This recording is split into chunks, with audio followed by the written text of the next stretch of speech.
اس میں اللہ تبارک و تعالیٰ نے اس سے پہلے دوسرے رکوع سے پہلے مومنین کا ذکر کیا، منافقین کا ذکر کیا اور کافروں کا ذکر کیا، ان کی نشانیاں بیان کی۔ اس کے بعد پھر اللہ تبارک و تعالیٰ نے مطلقاً عبادت کا حکم دیا تھا کہ یا ایھا الناس اعبدوا، اے لوگو اللہ کی عبادت کرو۔ اس عبادت کے حکم میں اللہ تبارک و تعالیٰ نے فرمایا تھا اس رب کی عبادت کرو جس نے تمہیں پیدا کیا ہے۔ ہم نے عبادت کا مفہوم پڑھا تھا کہ عبادت سے مراد کیا کیا ہے، مومنین کی عبادت کیا ہے، اور پھر منافقین کو کیوں حکم دیا بھئی عبادت کا، اسی طرح سے دیگر کافروں کو کیوں حکم دیا، یا ایھا الناس جو فرما دیا تو اس میں سب کے سب آ گئے، تو کیوں حکم دیا گیا، وہ ہم نے اس کی تفصیل پڑھی تھی۔ اب پھر اگلی آیت تھی جو ہم پڑھ رہے تھے اور جس کا ہم نے کچھ حصہ پڑھا تھا، اس کے اندر ہم نے پڑھا تھا کہ زمین کو فراش بنانے سے کیا مراد ہے اور آسمان سے کیا مراد ہے شریعت میں، یا دین میں آسمان سے کیا مراد ہے۔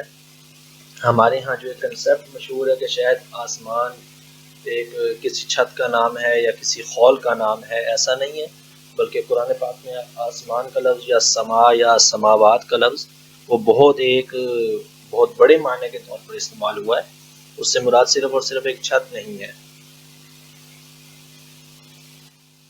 اب اس سے اگلی چیز ہے جو ہم پڑھ رہے تھے کہ اللہ تبارک و تعالیٰ نے فرمایا کہ اللہ تبارک و تعالیٰ نے پھر آسمان سے پانی نازل کیا اور اس میں سے تمہارے لیے پھل اگائے، رزق اگایا تاکہ تمہیں رزق ملے۔ یہاں پر اللہ تبارک و تعالیٰ نے خاص طور پہ رزق کا ذکر کیا، پھلوں کا ذکر کیا۔ اس میں خاص چیز یہ ہے، یہاں نشانی یہ ہے کہ انسان کا دل جو ہے نا وہ پھلوں کی طرف زیادہ مرغوب ہوتا ہے، تو اللہ تبارک و تعالیٰ نے پھلوں کا ذکر کیا، اور مراد اس سے یہی ہے کہ اس نے چونکہ خود فرمایا رزق لکم، ہم نے تمہارے لیے رزق پیدا کیا، تو وہ تمام کے تمام جو رزق ہے نا وہ اس کے اندر آ گیا جو زمین سے پیدا ہوتا ہے۔ اب پھر اس کے بعد اللہ تبارک و تعالیٰ نے اسی آیت کے ساتھ آگے فرمایا ہے فَلَا تَجْعَلُوا لِلَّهِ أَنْدَادًا وَأَنْتُمْ تَعْلَمُونَ، اللہ کے لیے شریک نہ بناؤ جب کہ تم جانتے ہو۔ تو اس چیز کی ہم بحث پڑھنی ہماری جو ہے نا وہ رہ گئی تھی، جو میں نے آپ کو پھر ہم اگلی کلاس میں پڑھیں گے۔ تو اس میں سب سے پہلے تو اللہ تبارک و تعالیٰ نے منع کیا شرک سے۔ اب دیکھیں جو میں نے آپ کو کہا کہ ہم اللہ تبارک و تعالیٰ کے وجود کو بھی ڈسکس کریں گے، اس دور میں آج سے 1400 سال پہلے کے دور میں چلے جائیں، وہ عرب کا صحرا اور مکہ اور مدینہ اور باقی روم کی سلطنت ہے، فارس ہے، اور یہ جتنی بھی یونانیوں کی سلطنت ہے، ان ساری سلطنتوں میں ایک مصر ہے جہاں پہ فرعون کا ایک دور گزرا ہے، تو کوئی سلطنت بھی ایسی نہیں تھی جہاں پر خدا کا انکار ہوتا ہو، بلکہ خدا کے ساتھ ایڈیشن کی جاتی تھی کہ ایک رب کے ساتھ ساتھ بہت ساروں کو رب مان لیا جاتا تھا۔ تو اللہ تبارک و تعالیٰ نے اپنے ساتھ کسی بھی طرح کی لگنے والی جو رب کی ذات کی طرف جو ہے نا کوئی نقطہ اٹھے، رب کی ذات پر کوئی اٹیک ہو، رب کی ذات میں کسی کو شریک بنایا جائے، رب کی ذات میں کسی طرح کا عیب نکالا جائے، اللہ تبارک و تعالیٰ نے اس آیت کریمہ سے اس چیز کو منع کیا کہ فَلَا تَجْعَلُوا لِلَّهِ، اللہ کے لیے نہ بناؤ اندادن کوئی بھی شریک، وَأَنْتُمْ تَعْلَمُونَ، تم جانتے ہو اس چیز کو۔ اب اسی کے ضمن میں ہم نے پڑھنا ہے اللہ تعالیٰ کا وجود، کیونکہ یہ آج کل کے دور کا ایک جو ہے نا وہ پچھلے 200-300 سال کا ایک نیا فتنہ ہے، 400 سال کا، جس کو آپ الہاد کہہ لیں، کہ پہلے تو تھا کہ رب کے ساتھ ساتھ کسی اور کو بھی رب ماننا ہے، اب یہ ایک نئی بیماری ہے کہ رب کا ویسے ہی انکار کر دینا ہے، خالق کا انکار کر دینا ہے، رب کے وجود کو مانتے ہی نہیں ہیں۔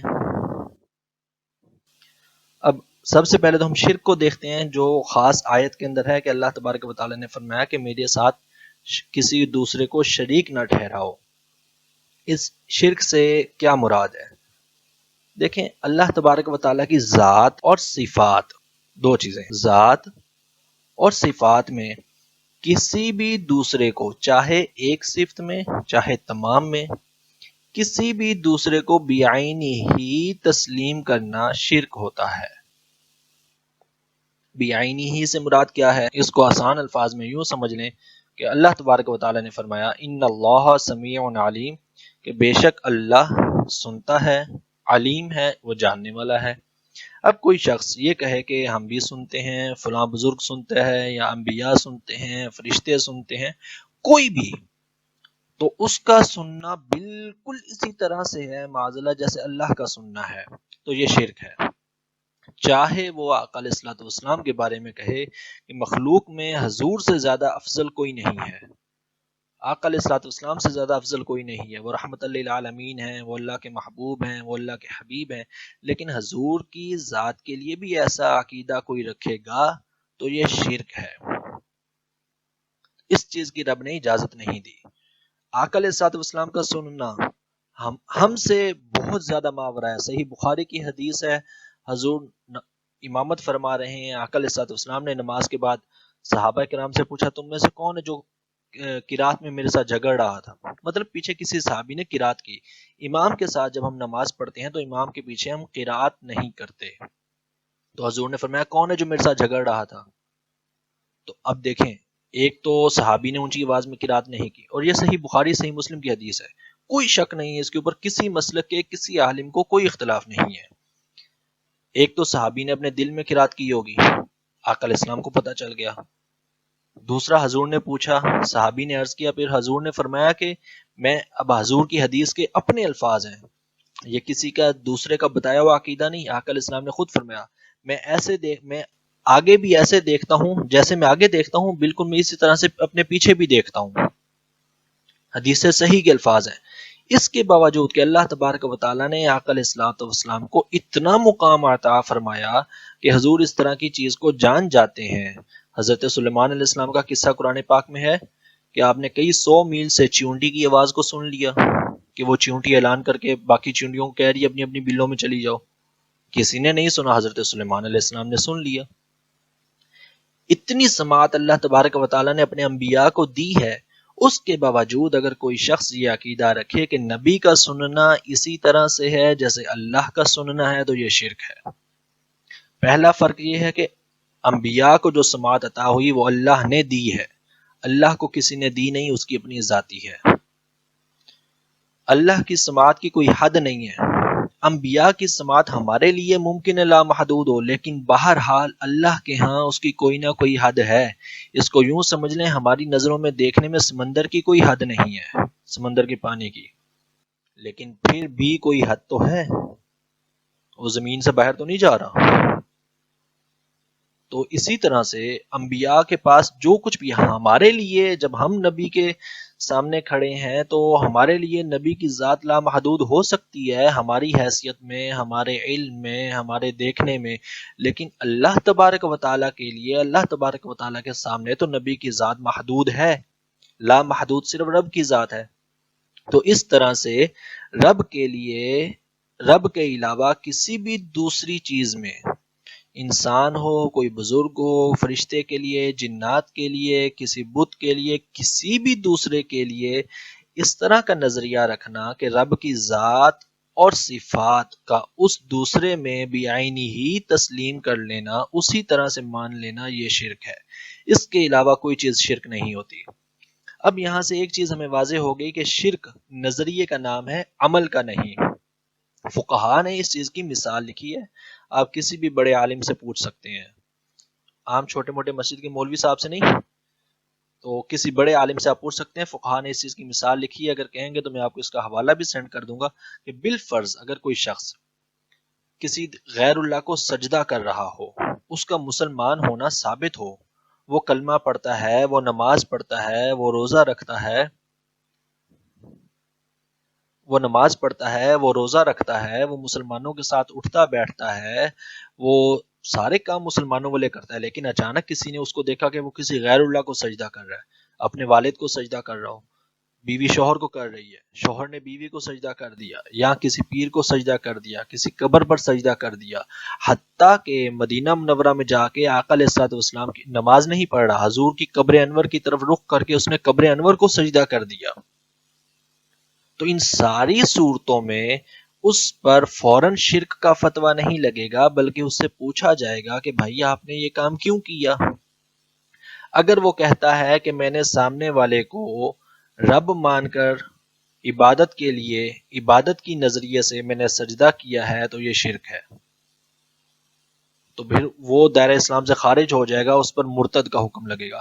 اگر بالفرض وہ کہتا ہے میں نے اس سامنے والے کو اسی طرح سے سجدہ کیا ہے جیسے سورہ یوسف کے اندر ہے کہ حضرت یوسف علیہ السلام کے بھائیوں نے ان کو آ کر سجدہ کیا تھا، یعنی کہ تعظیم کے لیے کر رہا ہوں، تو پھر اسے کہا جائے گا کہ بھائی شریعت اسلامیہ میں اللہ تبارک و تعالیٰ نے، آقا علیہ الصلوۃ والسلام نے سجدہ تعظیمی کو حرام کر دیا۔ صحابہ نے خواہش ظاہر کی، یا رسول اللہ ہمارا دل کرتا ہے کہ ہم آپ کو سجدہ کریں، حضور نے فرمایا نہیں، میری شریعت میں جائز نہیں ہے۔ اگر میں حکم دیتا تو میں بیوی کو حکم دیتا شوہر کو کر لے، لیکن میری شریعت میں سجدہ تعظیمی جائز نہیں ہے۔ تو اب دیکھیں نظریے کا اختلاف ہے، شرک نظریے کا نام ہے، تو کبھی بھی کسی کے عمل پر شرک کا فتویٰ نہ دیں۔ شرک نظریے کا نام ہے، شرک کا تعلق ایمان کے ساتھ ہے، ایک سوچ کے ساتھ ہے، نظریے کے ساتھ ہے۔ عمل آگے پھر ایک الگ چیز ہے۔ عمل اگر اس کے شرکیہ نظریے پر ہے تو وہ عمل شرک بن جائے گا، اگر عمل کسی ایسے نظریے پر ہے جو حرام ہے جیسے سجدہ تعظیمی حرام ہے تو وہ پھر حرام کا مرتکب ہو جائے گا، دائرہ اسلام سے خارج بہرحال پھر وہ نہیں ہوگا۔ تو یہ شرک کا ایک اصول میں نے آپ کو بتا دیا کہ کب شرک ہوتا ہے اور کب شرک نہیں ہوتا۔ ہمارے ہاں کم علمی اب اس حد تک آ گئی ہے کہ کوئی دوسرے مسلک والا کوئی چھوٹا سا کام کر رہا اور پسند نہ آئے تو یا تو بدعت یا شرک یا کفر، اس سے نیچے کا تو فتویٰ لگتا ہی نہیں ہے بدقسمتی سے۔ حالانکہ دین ان تین چیزوں کے علاوہ اور بہت زیادہ دین ہے، اور یہ تین چیزیں تو بہت تھوڑی سی ہیں۔ اب اپنے دوسرے ٹاپک کی طرف چلتے ہیں جو ہمارے ہاں آج کل کا جدید مسئلہ ہے کہ اللہ تبارک و تعالیٰ کی ذات کا ہی انکار کر دیا جاتا ہے۔ اس کے آخری الفاظ جو ہیں آیت کے وہ لعلکم تتقون ہے، تاکہ تم تقوی اختیار کرو، اور تقوی کی ہم بحث جو ہے نا وہ بہت زیادہ پڑھ چکے ہیں شروع میں ہدی للمتقین کے اندر۔ تو اب اللہ تبارک و تعالیٰ کے وجود پر تھوڑا سا دیکھتے ہیں۔ تو رب تعالیٰ کے وجود کی طرف جانے سے پہلے میں آخر میں یہ جو تھوڑی سی بحث ہے یہ آپ کے سامنے پیش کر کے تو آخر میں 3-4 جملے رکھوں گا، انشاءاللہ موجودہ الہاد کی دیوار گر جائے گی۔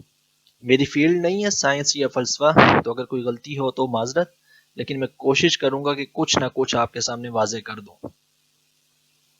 اب ہمارے پاکستان میں جو الہاد ہے نا، ملحدین ہیں، ایک تو یورپین ہیں جو جن کو میں کہتا ہوں کہ چلو یار وہ کچھ نہ کچھ پڑھے لکھے تو ہیں جن سے آپ بات کر سکتے ہیں۔ ہمارے پاکستانی جو بیچارے ملحدین ہیں نا، یہ ڈبہ پیک ہیں کہ ان کے پاس الہاد کی بھی دلیل کوئی نہیں ہوگی، ویسے تو کسی کے پاس بھی نہیں ہے، وہ میں ابھی آپ کے سامنے بحث کر دوں گا۔ ہمارے ہاں جو ہیں بیچارے ان کو اللہ تبارک و تعالیٰ کی ذات سے نہیں، ان کو مذہب سے تکلیف ہے۔ ان کو پاکستان میں عیسائی قبول ہوں گے، ان کو پاکستان میں یہودی قبول ہوں گے، ان کو پاکستان میں ہندو قبول ہوں گے، ان کو پاکستان میں سکھ قبول ہوں گے، لیکن ان کو مسجد سے الرجی ہو جائے گی۔ تو ایسے ملحد کو تو آپ جو ہے نا وہ کبھی بھی نہیں سمجھا سکتے۔ چلیں اب ہم آتے ہیں اپنے جو ہے نا تھوڑی بحث کی طرف، اس کو ذرا سمجھنے کی کوشش کیجیے گا، میں کوشش کرتا ہوں تھوڑا جتنا آسان ہو سکے۔ ہم بات کرتے ہیں اللہ تبارک و تعالیٰ کے وجود کی۔ وجود کیا ہے؟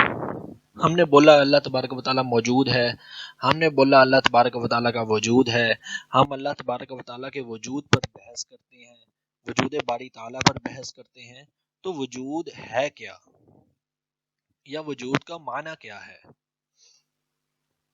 وجود لغوی اعتبار سے بنیادی طور پر وجود کے دو معنی ہیں، پایا جانا اور ایک ہے ذات۔ دو معنی ہیں، اور یہ آپ عربی کی کوئی بھی لغت اٹھائیں گے آپ کو یہ مل جائے گا۔ دو معنی ہیں، ایک ہے ہونا، پایا جانا، ممکن ہونا، اور ایک ہے ذات۔ اب وجود کے یہ جو دونوں معنی ہیں نا، یہ لغت کے اندر اور عام طور پر یہ بالکل مستعمل ہیں، اس میں کسی قسم کا کوئی شک نہیں ہے۔ اللہ تبارک و تعالیٰ کے لیے جب وجود کا لفظ بولا جائے گا، جب ہم یہ کہیں گے کہ اللہ تبارک و تعالیٰ کا وجود ہے، یا اللہ تبارک و تعالیٰ کے لیے وجود کا لفظ بول رہے ہیں، تو اس سے مراد یہ ہوگا کہ اللہ تبارک و تعالیٰ کی ذات ہے۔ اس کو متکلمین یا عقیدہ کے علماء لکھتے ہیں، یا فلسفی حضرات اس کو لکھتے ہیں کہ اللہ تبارک و تعالیٰ کی جو ذات ہے نا وہ ذات متحقق ہے، یعنی کہ اس کی ذات 100% ثابت ہے. ٹھیک ہے. اس کو پایا جانا ہم کیوں نہیں کرتے؟ پایا جانے کا مطلب ہم اس کا اس لیے نہیں کرتے، اسی لیے جو ہے نا علماء نے لکھا ہے کہ یہ نہیں کہنا چاہیے کہ اللہ تعالیٰ موجود ہے، یہ کہنا چاہیے کہ اللہ تبارک و تعالیٰ کا وجود ہے. موجود یا پایا جانا کا مطلب یہ ہوتا ہے کہ اس کے لیے کوئی نہ کوئی جگہ ہوگی، اور رب تعالیٰ کی ذات تو جگہ سے پاک ہے، وہ تو مکان سے پاک ہے، وہ تو کسی طرح کی حیت سے پاک ہے، وہ تو کسی طرح کی مادہ سے پاک ہے. تو اس لیے رب کے لیے جب ہم وجود کا لفظ بولتے ہیں تو اس سے مراد رب کا پایا جانا نہیں، بلکہ رب کی ذات کا متحقق ہونا، رب کی ذات کا ثابت ہونا، رب کی ذات کا 100% ثابت ہونا، یہ معنی ہوتا ہے. تو یہ تو ہے رب کی ذات کا جو ہے نا وہ وجود، کہ رب کی ذات کے وجود سے کیا معنی ہے. اب آگے چلتے ہیں.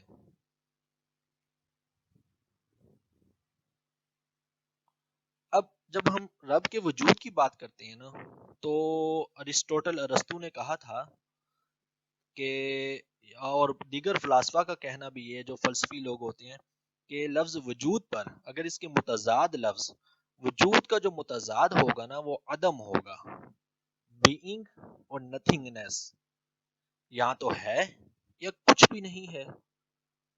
ٹھیک ہے، دو چیزیں ہو سکتی ہیں نا، یا وجود ہے یا نہیں ہے، وجود یا عدم، یا بینگ یا نتھنگنیس.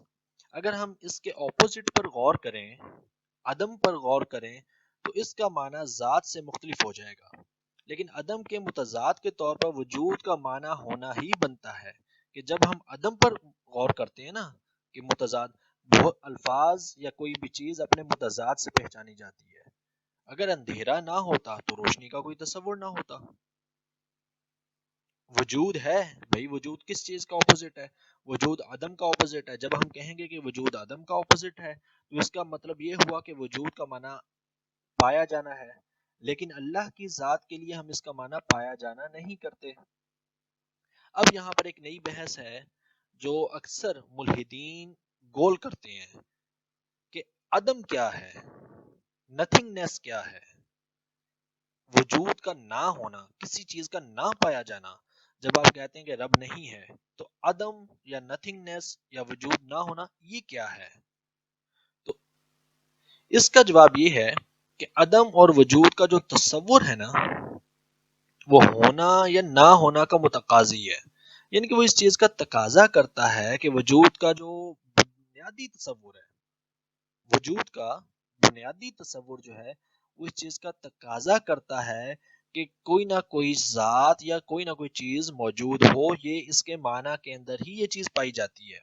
لہٰذا آپ اس کے معنی سے اس کا عدم ہونا یا اس کا نہ پایا جانا وہ خارج نہیں کر سکتے. اب یہ ساری چیز ہم پڑھ کیوں رہے ہیں؟ اس کا مقصد یہ ہے کہ جو اللہ تبارک و تعالیٰ کی ذات ہے نا، ہم اللہ تبارک و تعالیٰ کے وجود کو تسلیم کرتے ہیں، اللہ تبارک و تعالیٰ کو مانتے ہیں. یہ ہم ذہنی اور عقلی طور پر مانتے ہیں. ٹھیک ہے، یہ میرے خیال سے جو ہے نا معنی ابھی تک جو ہم نے اس کا وجود کا یا عدم کا معنی کیا وہ کلیئر ہو گیا ہوگا آپ کو کہ وجود کا معنی ثبوت یا نفی نہیں ہے. ہمارے ہاں جو مغالطہ کھایا جاتا ہے وہ اس چیز سے کھایا جاتا ہے شاید وجود کا معنی ثابت ہونا اور عدم کا معنی جو ہے نا وہ نفی ہونا، انکار کر دینا. یہ ہے، ایسا نہیں ہے. وجود کا معنی اللہ تبارک و تعالیٰ کی ذات کے لیے اس کا معنی ہی ذات ہے. وہ کیا ہے؟ وہ ایک تصور ہے اور عقلی ہے اور ذہنی طور پر ہے، اور اس کا اپوزٹ نفی نہیں ہے. اس کا اپوزٹ نفی نہیں ہے بلکہ وہ نہ ہونا ہے. اب اس کی بحث کیا ہے، اس کو یہ ممکن ہے تھوڑی سی مشکل ہو، لیکن ہم آگے جب چلتے ہیں نا تو یہ آسان آپ کو کلیئر ہو جائے گی ساری کی ساری انشاءاللہ.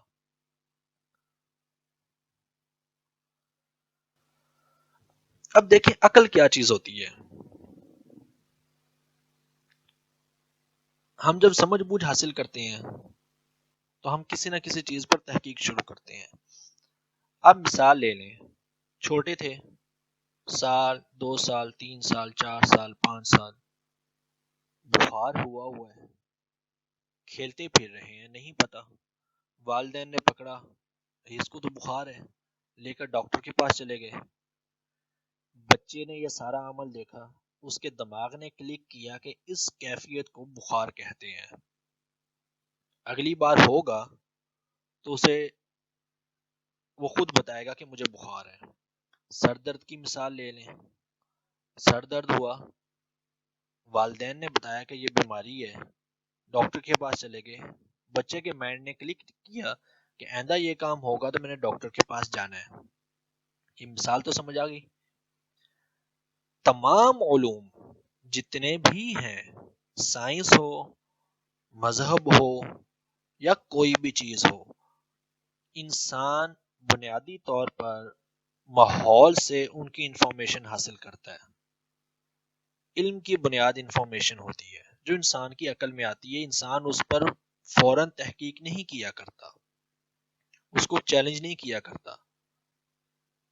ایسا نہیں ہوتا کہ ماں باپ نے دوائی لے کر دی ہے، ڈاکٹر کے پاس گئے ہیں، بچہ ضد ضرور کرے گا میں نے نہیں کھانی ہے، لیکن وہ اپنے بخار سے انکار نہیں کرے گا، وہ سر درد کی دوائی نہ کھانے پر ضد ضرور کرے گا، لیکن وہ سر درد سے انکار نہیں کرے گا، وہ اس بات کو تسلیم کر رہا ہے کہ مجھے کچھ ہوا ضرور ہے، جو ہوا یہ غلط ہوا ہے، یہ تکلیف آ رہی ہے مجھے۔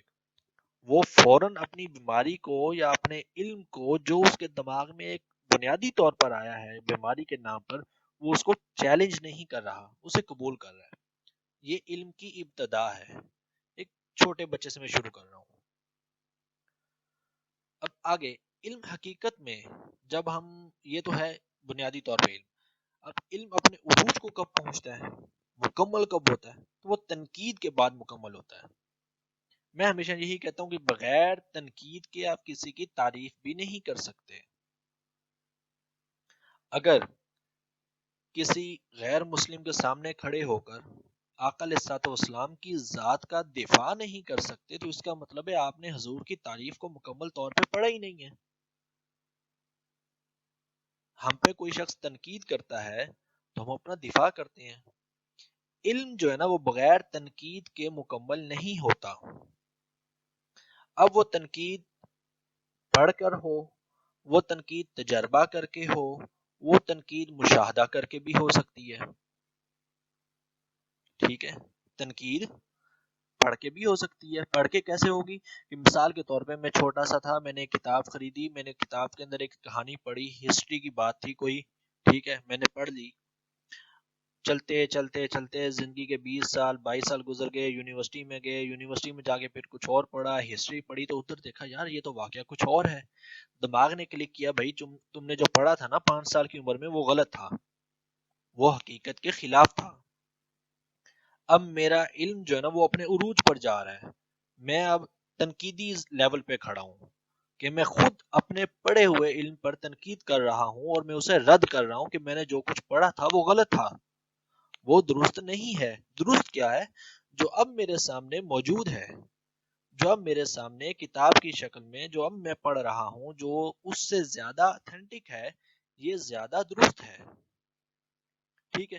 تو آپ کا علم جو بھی ہم نے پڑھا وہ کسی نہ کسی تنقید کے بعد، اس تنقید سے مراد تجربہ بھی ہو سکتا ہے، اس تنقید سے مراد مشاہدہ ہو سکتا ہے، اس تنقید سے مراد آپ کا مطالعہ ہو سکتا ہے، اس تنقید کے اندر مطلب کوئی بھی ایسی چیز جو آپ کے علم کو پختہ کر دے اور اس کا جواب آپ کو دے دے، آپ کو اس کی وجہ بتا دے، آپ کو اس کی علت بتا دے، اس کے بعد علم پختگی کو پہنچتا ہے، اس کے بعد علم اپنے عروج کو پہنچتا ہے۔ اس چیز کو ذہن میں رکھنا ہے، یہ آگے جا کے میں اب جواب دوں گا ملحدین کے اعتراض کا جو ہم عام طور پہ سوشل میڈیا پہ پڑھتے ہیں، تو پھر انشاءاللہ آپ کو ہنسی آ جائے گی کہ یہ کیسا اعتراض کرتے ہیں وہ لوگ، بالکل علم کے خلاف۔ دوسری مثال لیں ایک اور بات کو سمجھنے کے لیے، آپ کے سامنے اس وقت گلاس وغیرہ پڑا ہوگا، کوئی کپ پڑا ہوگا، ٹھیک ہے؟ اچھا بھئی آپ کے سامنے گلاس پڑا ہے، مثال کے طور پر شیشے کا گلاس ہے، ٹھیک؟ آپ بھی اس کو گلاس کہہ رہے ہیں، گھر میں ہر شخص اس کو گلاس کہہ رہا ہے، کوئی بھی آتا ہے اس کو گلاس کہتا ہے، ایک شخص نیا کھڑا ہو جائے وہ کہے یہ گلاس نہیں ہے، ٹھیک ہے، اس کو گلاس نہ کہیں، یہ کوئی بھی اس کو کوئی نیا نام دے دے برتن کو، یا وہ کہیں اس کا وجود ہی نہیں ہے، کیا اس کو تسلیم کر لیں گے؟ ارے بھائی نہیں، کیسے؟ یہ گلاس کیوں نہیں ہے؟ اس کو دلیل دینی پڑے گی اس گلاس کے نہ ہونے پر یا اس گلاس کے پلیٹ ہونے پر۔ اگر وہ کہتا ہے یہ گلاس نہیں بلکہ کوئی اور چیز ہے، پلیٹ ہے، آپ اس سے دلیل طلب کریں گے نا۔ اگر وہ بلا وجہ نہیں مانتا تو کیا کہیں گے؟ پاگل ہے۔ ساری دنیا کہتی ہے گلاس ہے، یہ کہتا ہے یہ گلاس نہیں ہے، اس کا نام پلیٹ ہے، اسے پاگل ہی کہیں گے۔ تو اب مقصد یہ ہے کہ انسانی عقل، انسان کی جو عقل ہے، اللہ نے جو دماغ دیا ہے، اور میں کہا کرتا ہوں اکثر کہ اللہ تبارک و تعالیٰ کی مخلوق میں جو سب سے زیادہ طاقتور چیز ہے نا، اور جو سب سے زیادہ بہترین مخلوق ہے نا، وہ انسان کا دماغ ہے، عقل ہے۔ اب انسانی عقل جو ہے نا، یہ اپنے حواس سے سگنل پکڑتی ہے۔ کھوپڑی اتنی سخت ہے، اندر دماغ ہے، سننے سے، دیکھنے سے، چکھنے سے، سونگنے سے، ہاتھ لگانے سے عقل کو، دماغ کو سگنل ملتا ہے تو وہ اس پر بحث کرتی ہے۔ ٹھیک ہے، اب یہ پھر الگ بات ہے کہ ہم نے کائنات کو کتنا ڈسکس کیا ہے اور پھر ہم نے اللہ کی وجود کو کتنا ڈسکس کیا ہے۔ اب یہاں پر آ جائیں اللہ تبارک و تعالیٰ کے وجود کی طرف۔ آپ نے وجود کا معنی دیکھ لیا، آپ نے پھر اس کے اوپر ایک مثال بھی دیکھ لی کہ ہمارا علم پختہ کیسے ہوتا ہے اور ہم کیا کرتے ہیں۔ اب آئیں اللہ کے وجود کی طرف، کہ اللہ کا تصور ایسے نہیں ہے کہ کسی کے ذہن میں بھی نہیں تھا، اچانک کوئی شخص سر جوڑ کے بیٹھا کہ یار سوچیں سوچیں سوچیں سوچیں، تو پھر اس نے کہا کہ نہیں یار کائنات کا نا کوئی خدا ہے، تو وہاں سے لوگوں نے ماننا شروع کر دیا۔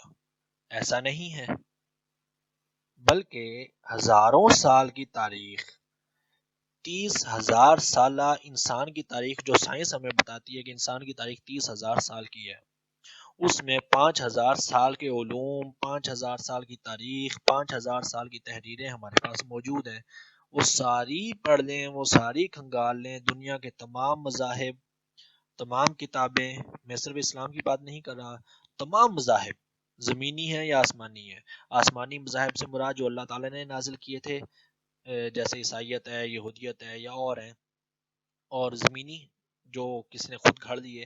بہرحال زمینی مذاہب، آسمانی مذاہب، تہذیبیں، جو کچھ بھی ہے انسان کی 30,000 سالہ تاریخ میں ہمیں معلوم ہو یا نہ معلوم ہو، اس میں ہمیں کہیں بھی یہ چیز نہیں ملتی، کسی ایک نے بھی اللہ کے وجود کا انکار نہیں کیا۔ ٹھیک ہے، تو گویا کہ یہ تصور ہمیں ملتا ہے، اس بات سے یہ نچوڑ نکلتا ہے کہ جیسے ہی انسان نے شعور حاصل کیا، عقل کے اندر، میں نے آپ کو علم اور شعور کی تعریف شروع میں بتائی تھی کہ جیسے ہی انسان نے شعور حاصل کیا، اس کو سمجھ بوجھ حاصل ہوئی، تو اسے پتہ چل گیا کہ اللہ کی ذات ہے، خالق ہے، مجھے کسی نے بنایا ہے۔ یہ ایسی چیز نہیں ہے کہ جس پر کوئی سر جوڑ کے بیٹھا ہو اور پھر مانا ہو۔ ٹھیک ہے،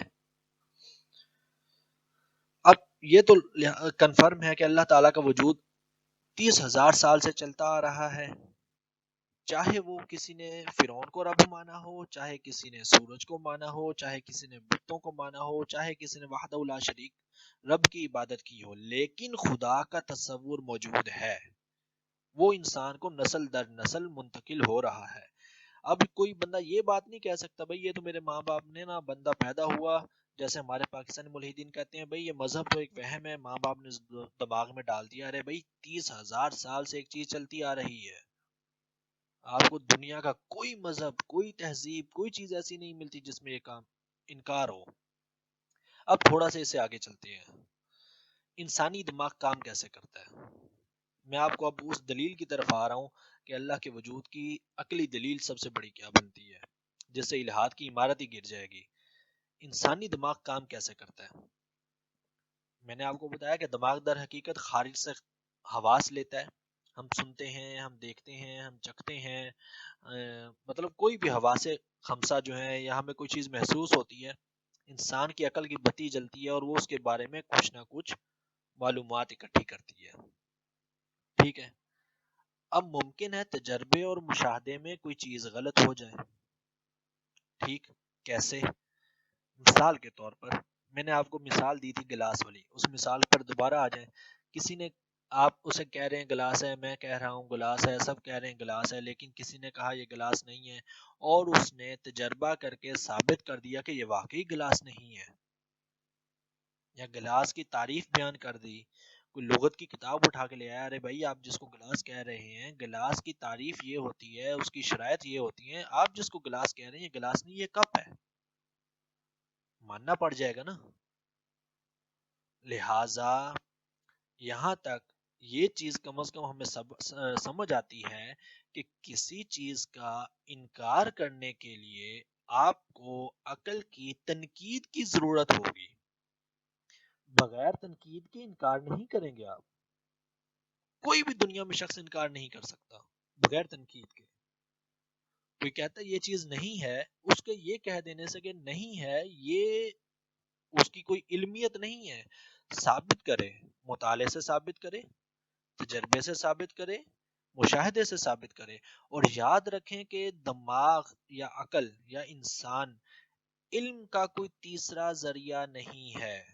علم کے پختہ ہونے کا کوئی تیسرا ذریعہ دنیا میں نہیں ہے. دو ہی ذرائع ہیں، یا تو انسان کتابوں میں مطالعہ کرتا ہے، یا انسان سائنسی طور پہ تجربہ اور مشاہدہ کرتا ہے، بس اور کچھ نہیں کرتا. اس کی ایک سائنسی مثال لے لیں، آپ کو بات جو ہے نا وہ مزید واضح ہو جائے گی. کہ آج سے 3-4 ہزار سال پہلے کہا جاتا تھا کہ زمین چپٹی ہے، مطلب ایک سیدھی پلیٹ کی طرح ہے، کہ ہم چلتے جائیں گے چلتے جائیں گے چلتے جائیں گے اور کہیں نہ کہیں جا کے دھڑام کر کے نیچے گر جائیں گے.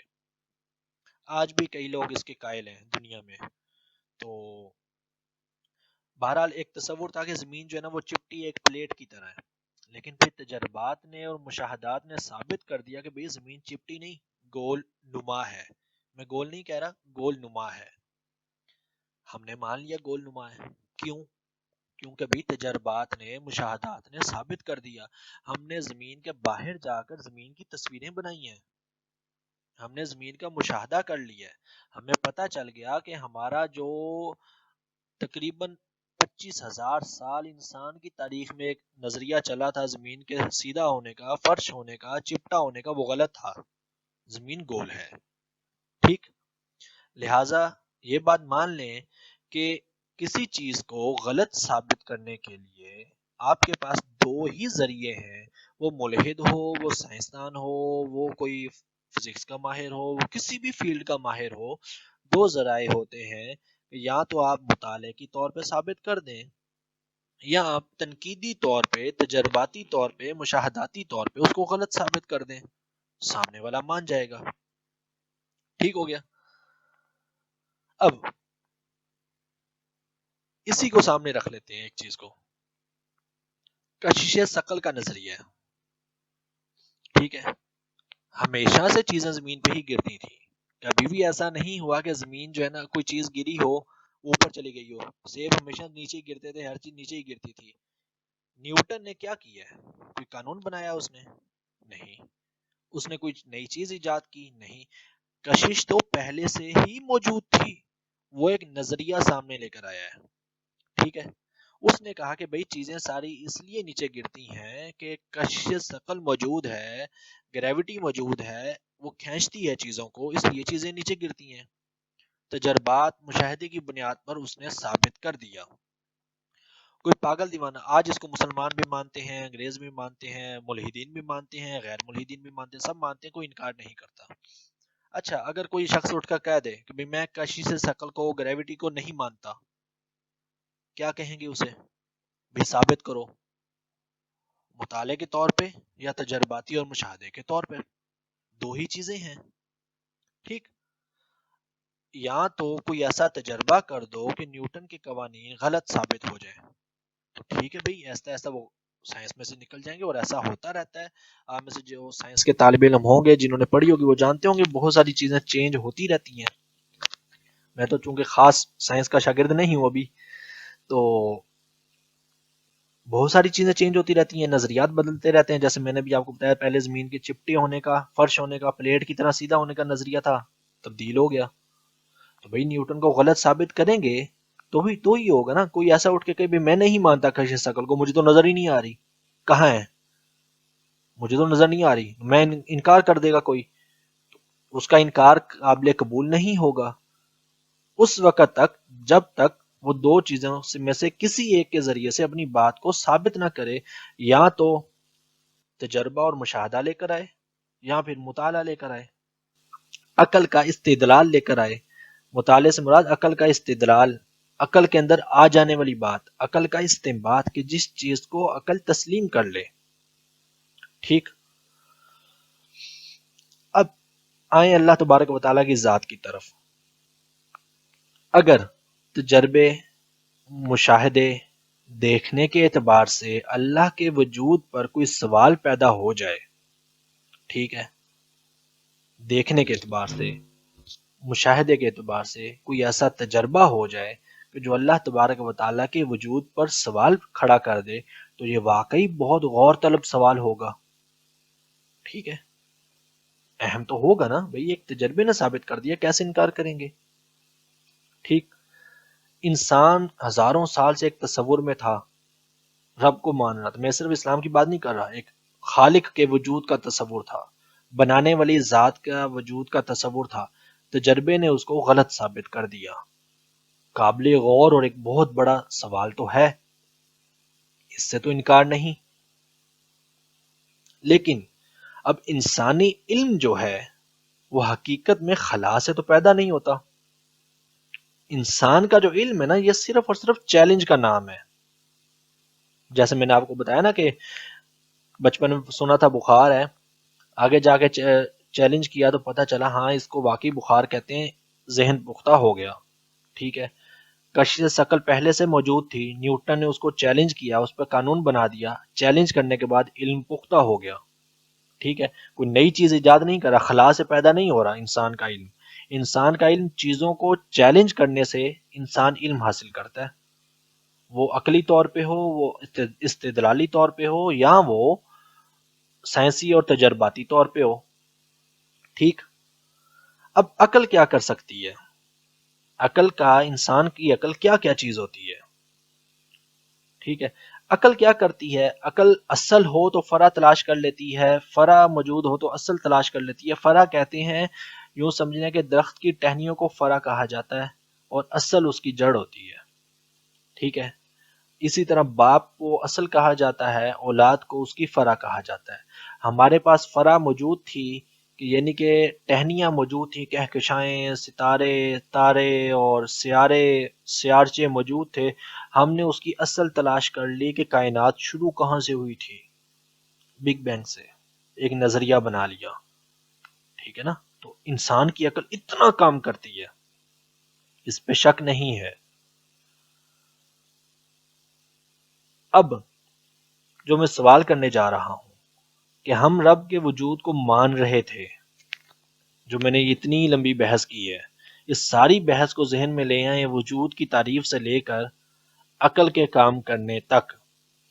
انسان 30,000 سال سے رب کو مان رہا تھا، 5,000 سال کی دستاویزات موجود ہیں کہ انسان نے کسی نہ کسی شکل میں رب کو ضرور مانا ہے۔ بھائی آپ انکار کر رہے ہیں، اتنا بتا دیں، آپ عقل کی بنیاد پر انکار کر رہے ہیں یا تجربہ اور مشاہدات کی بنیاد پر انکار کر رہے ہیں؟ اس سوال کا جواب آپ کو دنیا میں کوئی ملحد نہیں دے سکتا۔ اگر کوئی تجربہ اور مشاہدہ ایسا ہو گیا ہے کہ آپ کہتے ہیں کہ اس نے ثابت کر دیا ہے کہ 5,000 سال کی دستاویزات غلط ہیں، سامنے لائیں۔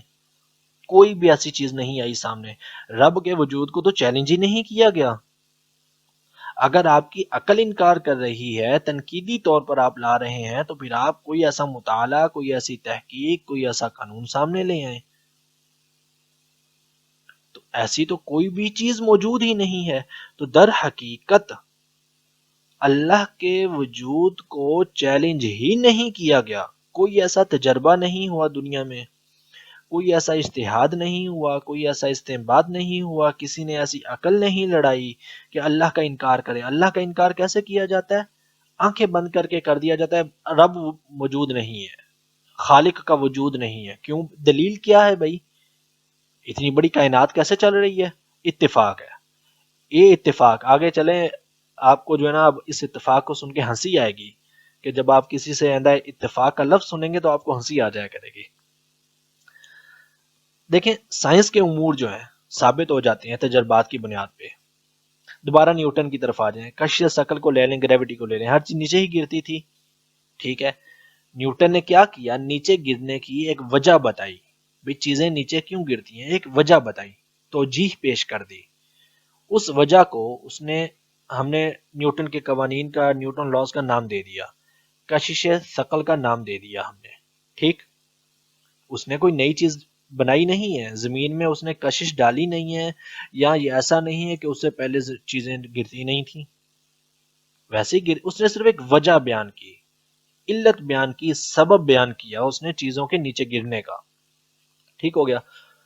کوئی شخص کہے یہ قانون غلط ہے تو اسے ثابت کرنا پڑے گا نئے تجربے کے ساتھ، ٹھیک، کوئی نئی دلیل کے ساتھ، کسی نئے قانون کے ساتھ اسے ثابت کرنا پڑے گا، کوئی ایسی خامی نکالنی پڑے گی اس کے قانون میں کہ تسلیم کیا جائے کہ بھئی یہ واقعی غلط تھا، جو ہم نے اتنا عرصہ نظریہ اپنائے رکھا یہ کشش ثقل نہیں بلکہ یہ کوئی اور وجہ ہے جس وجہ سے چیزیں زمین پہ گرتی ہیں، یہ کوئی اور وجہ ہے، یہ کشش ثقل نہیں ہے۔ اس کے لیے کوئی نہ کوئی علت یا کوئی نہ کوئی دلیل تو لے کر آئے گا، اگر نہیں لے کر آتا تو اس کے دعوے کو، اس کا دعویٰ وہیں پر ویسے ہی ختم ہو جائے گا جب تک وہ چیلنج نہیں کرے گا، جب تک چیلنج سامنے نہیں آئے گا، ٹھیک ہو گیا۔ اب اللہ کے وجود کو کسی نے چیلنج کیا نہیں، اللہ کے مقابلے میں کوئی اور دعوے دار آیا نہیں، جنہوں نے خدا ہونے کا دعویٰ کیا انہوں نے بھی یہ نہیں کہا کہ اس ساری کائنات کو ہم نے بنایا، فرعون تک نے نہیں کیا۔ اب 33,000 فرعونوں کی لسٹ نکال لیں اور ان کی فرعون کی ہسٹری کھنگال کے دیکھ لیں، کہتے ہیں کہ مصر کے اندر جو ہے نا ایک کائنات دفن ہے،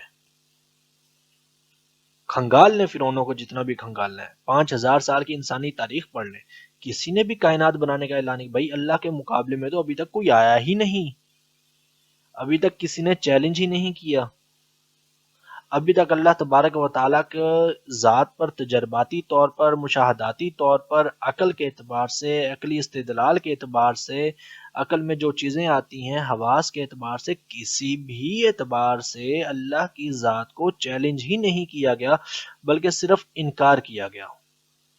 یہاں پر آ کے ملحدین جو ہے نا وہ پھر فلسفے کا سہارا لیتے ہیں، اور بدنام ہو گیا کہ فلسفہ جو ہے نا وہ شاید رب کو مانتا نہیں ہے، بلکہ علامہ اقبال سے بڑا فلسفی کون ہے جسے انگریز بھی سر کہتا ہے، اور پڑھ لیں اقبال کی پھر ساری شاعری۔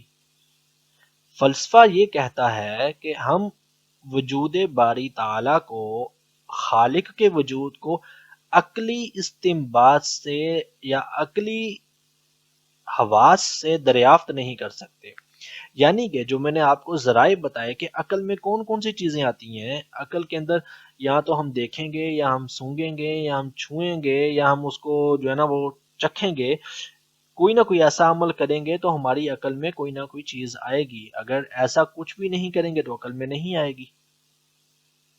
تو فلسفہ صرف یہ کہتا ہے کہ انسانی عقل میں اگر ہم عقل پر ٹٹولنے لگیں تو ہم عقلی طور پر اللہ کے وجود کو دریافت نہیں کر سکتے۔ فلسفہ ڈائریکٹلی طور پر رب کے وجود کا انکار نہیں کرتا۔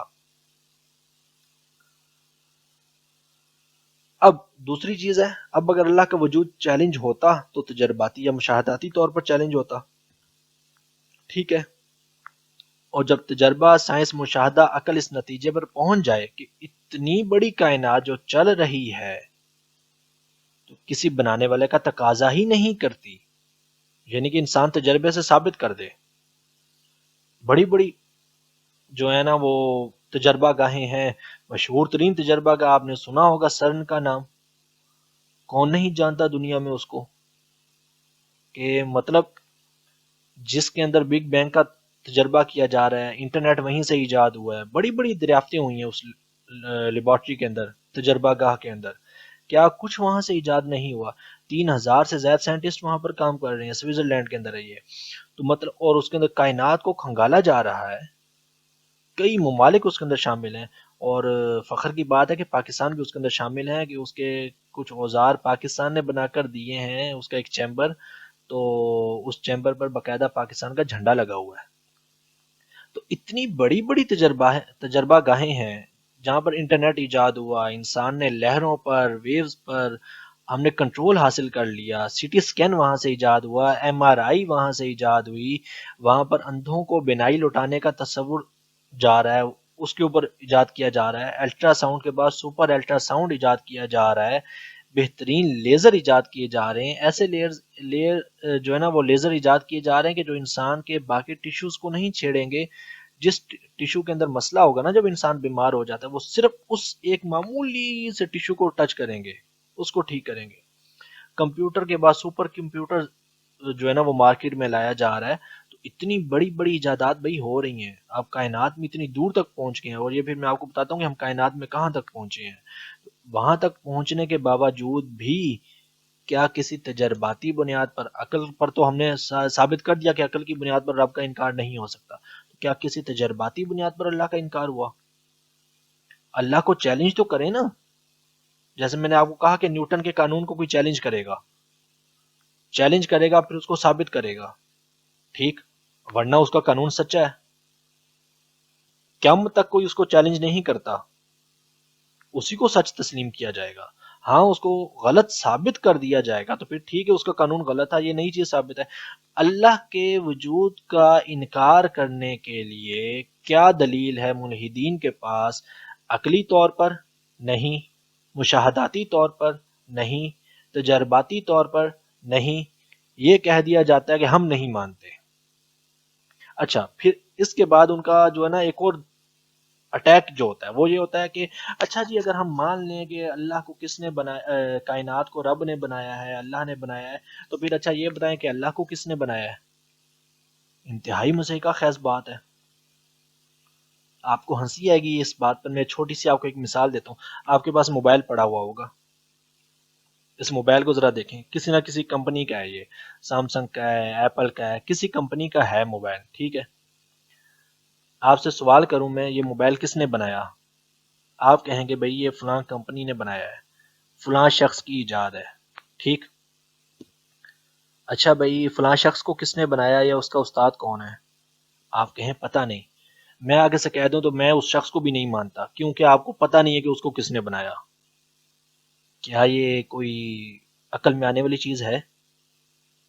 دوسری مثال لے لیں، آپ گھر میں بیٹھے ہیں، مہمان آئے، یا گھر بہت پیارا بنا ہوا ہے، پینٹ بھی بہترین ہے، لیول بھی برابر ہے، ٹھیک ہے، بے ایمانی بھی نہیں ہوئی، کس سے بنوایا ہے؟ فلاں مستری سے بنوایا ہے۔ اچھا فلاں مستری کا استاد کون ہے؟ اس کے استاد کا تو ہمیں نہیں پتا، آپ کو اس کے استاد کا نہیں پتا تو میں مستری کو بھی نہیں مانتا، یہ عقل میں آنے والی بات ہے؟ رب کو کس نے بنایا ہم اس کو نہیں جان سکتے تو ہم رب کو بھی نہیں مانتے، اور بھائی پہلے رب کو تو مانے پھر ہم یہ منوا لیں گے کہ وہ رب کا وجود کیسے آئے۔ یہ دلیل ہی نہیں ہے، یہ صرف بھاگنے کا ایک ذریعہ ہے، اور ہمارے بیچارے جو ہے نا وہ مسلمان یا سوشل میڈیا پہ وہ اس چیز سے پزل ہو جاتے ہیں، اور اکثر ہم سے، میرے سے بھی یہ سوال پوچھا جاتا ہے، یہ سوال آیا جی کہ رب کو کس نے بنایا؟ اگر ہم یہ مان لیں کہ اللہ کا وجود ہے تو پھر رب کو کس نے بنایا ہے؟ بھئی یہ تو بات ہی بات کی ہے، پہلے رب تک تو پہنچے نا، اس کے وجود کو تو مانے، تو یہ تو انتہائی فالتو بات ہے کہ کوئی بندہ یہ کہہ دے کہ بھئی گھر کو کس نے بنایا؟ فلاں مستری نے بنایا تھا، مستری کا استاد کون ہے؟ مستری کے استاد کا نہیں پتا، بھئی مستری کے استاد کا نہیں پتا، ہم مستری کو بھی نہیں مانتے، ہم یہ مان لیں کہ گھر خود بخود بن گیا۔ یہ لاجک ہے یا تجربہ ہے یا مشاہدہ ہے؟ نتھنگ۔ کائنات کس نے بنائی ہے؟ اللہ نے بنائی ہے۔ اللہ کو کس نے بنایا؟ اللہ کو کسی نے نہیں بنایا۔ اچھا بھی اللہ کو کسی نے نہیں بنایا تو ہم اللہ کو بھی نہیں مانتے، ہم یہ مانیں گے کہ کائنات خود بخود بن گئی۔ واہ، یہ کا لاجک ہے؟ دوسری بات پھر کہہ دیا جاتا ہے کائنات بھائی خود بخود کیسے بن گئی؟ 2-4 منٹ آپ کے اوپر ہو جائیں گے، معذرت۔ تو کائنات خود بخود کیسے بن گئی؟ اتفاقی طور پہ بن گئی، ایک حادثہ ہوا اور کائنات بن گئی۔ حادثہ کیسے ہوا؟ کائنات خود بخود کیسے بن گئی؟ اس کائنات میں ایٹم کے کروڑویں حصے میں بھی آپ پوری کائنات دیکھ لیں، اور کائنات کتنی ہے میں ذرا آپ کو جو ہے نا وہ اس کا تھوڑا سا تعارف کروا دیتا ہوں۔ کائنات ہے کس چیز کا نام، تاکہ اگلی بات آپ کو نا تھوڑی سی سمجھ آ جائے، پھر ہم ختم کرتے ہیں، 5-10 منٹ لگ جائیں گے انشاءاللہ۔ ہم جب خلا میں جاتے ہیں نا، زمین سے نکلتے ہیں تو ہم لائٹ ایئرز کو دیکھتے ہیں، لائٹ ایئر ہوتا ہے کہ روشنی ایک سال میں کتنا سفر طے کرتی ہے. ٹھیک، روشنی ایک سال میں کتنا سفر طے کرتی ہے، اس کو یوں سمجھنے کہ روشنی ایک سیکنڈ میں 3 لاکھ کلومیٹر کا سفر طے کرتی ہے. آپ نے پلک جھپکی، 1 منٹ ہوا، روشنی نے 3 لاکھ کلومیٹر کا سفر طے کر لیا. پروفڈ ہے. ٹھیک، سورج کی روشنی ہم تک 8 منٹ 19 سیکنڈ میں پہنچتی ہے، کیونکہ سورج ہم سے 8 منٹ کے جو ہے نا وہ لائٹ منٹس یا روشنی کے منٹس کے اعتبار سے وہ ہم سے دور ہے، اور یہ کروڑوں میل بنتے ہیں. اگر ہم اس کو سال میں تبدیل کریں تو روشنی ایک سال میں 60 کھرب میل کا فاصلہ طے کرتی ہے. 60 کھرب میل کا فاصلہ طے کرتی ہے. ہم نے سائنس کو سامنے رکھ کے، فلکیات کو سامنے رکھ کے، کاسمولوجی کا سامنے رکھ کے ہم اس نتیجے پر پہنچے ہیں کہ ہماری زمین کا جو ایڈریس ہے نا وہ ہے کہ ہم زمین پر رہتے ہیں. زمین سولر سسٹم میں ہے، سولر سسٹم اورین عام میں ہے، اورین عام ملکی وے میں ہے، ملکی وے لوکل گروپ میں ہے، local group Virgo super cluster میں ہے، اور وہ ایک کائنات کے اندر موجود ہے. 6-7 چیزیں بن گئی. اس کو سمجھ لیں. اب ہماری سب سے پہلے ہے ہماری کہکشاں. میں آپ کو صرف یہ بتا رہا ہوں کہ کائنات کتنی ہے، اور پھر ہم اللہ کے وجود پر اس کا جو نقطۂ آغاز ہے نا، جس کو بگ بینگ کہا جاتا ہے، وہیں سے اللہ کا وجود ثابت ہوتا ہے. اور وہاں پہ اسٹیفن ہاکنگ جیسے جو ہے نا وہ ماہرین جو گزرے ہیں، جن کی پی ایچ ڈیز اسی ٹاپک پر تھیں، اس کا پورا تھیسس اسی ٹاپک پر تھا، اس نے بھی اپنی وہ جو بک لکھی تھی تھیوری آف ایوری تھنگ، اس کے اندر اسے لکھنا پڑ گیا تھا کہ اس کے پیچھے نیوٹن اور آئنسٹائن کا کہنا تھا کہ اس کے پیچھے جو ہے نا وہ رولز آف گاڈ ہے. اس کے پاس الفاظ انکار کرنے کے لیے الفاظ نہیں تھے یا اتفاق کہنے کے علاوہ. اب ہماری کہکشاں کتنی ہے؟ اس کی لمبائی 10,000 لائٹ ایئرز ہے، 10,000 نوری سال ہے. کہکشاں یہ صرف ہماری کہکشاں کا ایک بازو جس میں ہمارا سولر سسٹم ہے. کہکشاں 1 لاکھ نوری سال ہے. اس کی چوڑائی یا موٹائی 1,000 نوری سال ہے. ہماری کہکشاں جیسی 200 ہماری کہکشاں کے اندر 400 سے 200 ارب ستارے موجود ہیں. ہمارا سورج ان میں سے ایک ستارہ ہے. ہمارے سورج کے بعد ہم سے قریب ترین ستارہ جو ہے نا وہ ہم سے 4 لاکھ لائٹ ایئر کے فاصلے پر ہے. یہ ہماری ایک کہکشاں کا تصور میں آپ کو دے رہا ہوں، تو ذرا تصور کریں کہ ہماری کہکشاں کتنی بڑی ہے. اس کے بعد پھر 30 کہکشائیں ہیں جو ہمارے گروپ کے اندر ہیں. ٹھیک ہے، اس کے اندر کچھ چھوٹی بھی ہیں، کچھ بڑی بھی ہیں. ہمارے ساتھ والی جو کہکشائیں اینڈرومیڈا وہ ہم سے پتہ نہیں کئی گنا زیادہ بڑی ہے، کئی کہکشائیں وہ کھا چکی ہے. اب مشاہداتی کائنات آتی ہے. اس کے بعد ہم کتنی کائنات کو جانتے ہیں، اسی کائنات کے اعتبار سے انکار کیا جس کو اتفاق کہہ دیا جاتا ہے. بھئی یہ خود بخود بن گئی تھی، فزکس قوانین تھے، ان قوانین کی بنیاد پہ کائنات بن گئی. دیکھتے ہیں کائنات کیسے بنتی ہے، میں آپ کو بتاتا ہوں. مشاہداتی کائنات جس کو آبزرویبل یونیورس کہا جاتا ہے، وہ کتنی بنتی ہے. آپ ایک پیپر لیں، ٹھیک، اس پیپر پہ آپ 250 ڈاٹس لگا دیں یا 250 خانے بنا دیں. ٹھیک، ان 250 خانوں میں سے ایک خانہ وہ ہے جس پوری کائنات میں سے جس کو ہم نے ابھی تک صرف جانا ہے کہ یہ کائنات کا حصہ ہے. اور سائنٹسٹ اس چیز کو مانتے ہیں، اس چیز کو تسلیم کیا جاتا ہے کہ باقی 250 خانوں کو، جو اتنی بڑی کائنات جس کو ہم دیکھ ہی نہیں سکتے، جان ہی نہیں سکتے، پہچان ہی نہیں سکتے، اس کے بارے میں علم اور اس کا ادراک اور اس کی حقیقت تو پتہ نہیں کیا ہوگی، وہ تو اس کے علاوہ ہے، ہماری کائنات کا ہی حصہ ہے. ہم 250 میں سے صرف ایک کو جان سکتے ہیں، اور وہ ایک کتنا ہے؟ وہ 93 ارب نوری سال یا 93 ارب لائٹ ایئرز ہیں. اور ایک لائٹ ایئر میں نے آپ کو بتایا کہ وہ 60 کھرب سال کا ہوتا ہے. اب 250 میں سے ہم ایک خانے کو جانتے ہیں، اور ایک خانے کی حیثیت کتنی ہے جس کو ہم جانتے ہیں، اس ایک خانے کی حیثیت کتنی ہے. تو وہ ایک خانہ جو ہے نا، اس کے اندر کچھ مادہ ہے، کچھ ڈارک میٹر ہے، اور کچھ ڈارک انرجی ہے. ٹھیک، اب اس کو یوں سمجھنے کہ ہم اپنی پوری کائنات، یہ جو کچھ دیکھ رہے ہیں 93 ارب نوری سال تک ہم جو کچھ دیکھتے ہیں اس سارے کے اندر جو کچھ ہمیں نظر آتا ہے وہ صرف 4% ہے. 250 میں سے ایک خانہ، ٹھیک، 1% بھی نہیں، آدھے فیصد سے بھی کم کو ہم نے کائنات صرف دیکھی ہے. اور جو آدھے فیصد سے کم ہم نے دیکھی ہے اس میں سے بھی ہم صرف 4% کو دیکھ سکتے ہیں، 96% کو ہم دیکھ بھی نہیں سکتے. اس کو ماہرین کیا کہتے ہیں؟ اس کو کہا جاتا ہے کہ وہ جو ڈارک انرجی ہے وہ 68% ہے اور ڈارک میٹر جو ہے وہ 27% ہے. یہ تقریباً 96-95 جو ہے نا وہ پرسنٹیج بن جاتی ہے. یہ وہ ہے کہ جس کو ہم دیکھ ہی نہیں سکتے. ہم دیکھیں، ہم جانیں، ہم پہچانیں، ہم اس پہ دیکھیں کہ بھی یہاں پہ فزکس کے قوانین لاگو ہوتے ہیں، کون سا قانون لاگو ہوتا ہے، وہ تو بعد کی بات ہے. ہم پہچانتے ہی نہیں ہیں اس کو جو ہم دیکھ رہے ہیں.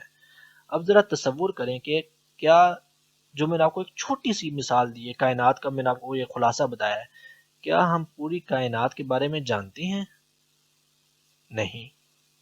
کیا ہم نے کائنات کو دیکھ لیا ہے؟ نہیں. کیا کائنات کے بارے میں ہمارا علم یقینی ہے، 100% ہے؟ نہیں. تو بھائی جب آپ کا علم بھی یقینی نہیں، آپ کا تجربہ بھی ابھی یقینی نہیں ہوا، آپ کا مشاہدہ بھی ابھی 1% کو نہیں پہنچا، تو ایسی صورت میں بگ بینگ کو سامنے رکھتے ہوئے، ایک بہت بڑے دھماکے کو سامنے رکھتے ہوئے اللہ کے وجود کا انکار کر دینا کہاں کی عقل مندی ہے؟ اور حالت یہ ہے کہ جس کی بنیاد پر انکار کیا جاتا ہے، بگ بینگ کی بنیاد پر، اس کو جرمن سائنٹسٹ جو ہے نا وہ اس کا انکار کرتے ہیں. انہوں نے اس کے خلاف یہ 2017 میں غالباً باقاعدہ ریسرچ آرٹیکل پیش کیے گئے تھے کہ یہ ایک خام خیالی ہے بگ بینگ کا تصور جو ہے. تو مطلب آپ کا تو ابھی علم ہی پختہ نہیں ہوا. تو علم پختہ نہیں ہوا اور اس علم کی بنیاد پر آپ رب کے وجود کا انکار کر رہے ہیں، اس ذات کا کہ جس ذات کو 5000 سالوں سے دستاویزی طور پر تسلیم کیا جا رہا ہے.